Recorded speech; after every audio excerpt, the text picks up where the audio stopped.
પોરબંદરના પંથકના ઘેડ વિસ્તારમાં અનેક ગામોમાં હજુ પણ જળબંબાકારની સ્થિતિ છે। વરસાદી વિરામ લીધો હોવા છતાં ભડ ગામમાં વરસાદી પાણી ઓસર્યા નથી। ગામના માર્ગો ઉપર નદી વહેતી હોય એવા દ્રશ્યો જોવા મળી રહ્યા છે।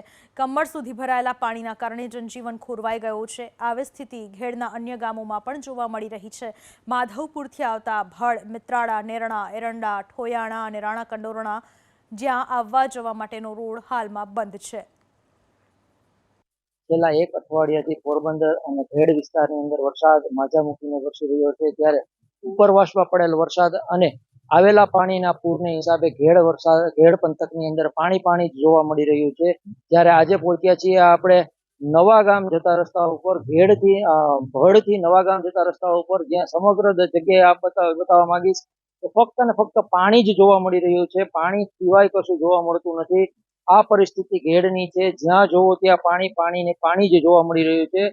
ઘેડની વાત કરીએ તો જુનાગઢ ઘેડ હોય, કુતિયાણા ઘેડ હોય અથવા તો માધુપુર ઘેડ હોય, ગમે ત્યાં જોવો ફક્ત પાણી જ જોવા મળી રહ્યું છે। ઉપરવાસમાં પડેલા અતિ ભારે વરસાદનું પાણી બધું ઘેડ મારફત સમુદ્રની અંદર મળી રહ્યું છે। જ્યારે આપણે વાત કરશું આ રસ્તા ઉપર ઉભા છે અમારી સાથે એક ભાઈ છે, તેની સાથે કે અહીંથી આ રસ્તો કયા જાય છે અને એની કઈ પરિસ્થિતિ છે, જે આ રસ્તો કઈ જગ્યાએ જાય છે અને કેટલા ગામોને જોડે છે અને શું પરિસ્થિતિ છે અત્યારે આ ગામોની। આ નવા ગામ થી ભટ્ટ, મિત્રાળા, તરોદર, વેરડા, લુસાડા 4-5 ગામમાં જાય છે।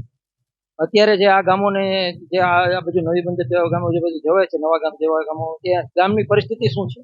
ગામની પરિસ્થિતિ અંદર બેઠું રહેવાનું, બીજું કઈ જવાય એવાય નહીં। ગામની પરિસ્થિતિમાં અત્યારે તો એવું છે કે કોઈ ક્યાંય જઈ શકે કે આવી શકે તેવી પરિસ્થિતિ નથી।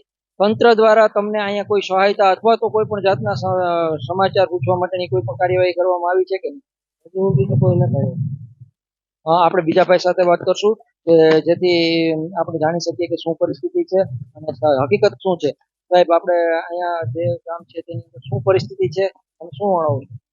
અટાણે ભાઈ ક્યાંય પણ નીકળાય એમ નહીં કે જો રી ઘરમાં હોય બકાલું તો કઈ છે જ નહીં। અટાણે કઠોળ ના તેની ખાઈએ, કોઈ પણ કોઈ જાતની સહાય કે કઈ કોઈ જોવા આવ્યું નહીં। પહેલી વાર તમે અટાણે આવ્યા। આ ગામની અંદર જે ગ્રામ લાગુ પડે છે તેની અંદર અત્યારે જમવા માટેનું પૂરતો ખોરાક મળી રહે છે કે કેમ, અને જો તમારે શું જમવા પડે તો જરૂરી છે? શાક મસાલું કોઈ અટાણે જડતું નથી, ઘરમાં હોય એ ખાવાનું, કોઈ લાપી કઢી ખીચડી બની ખાલી।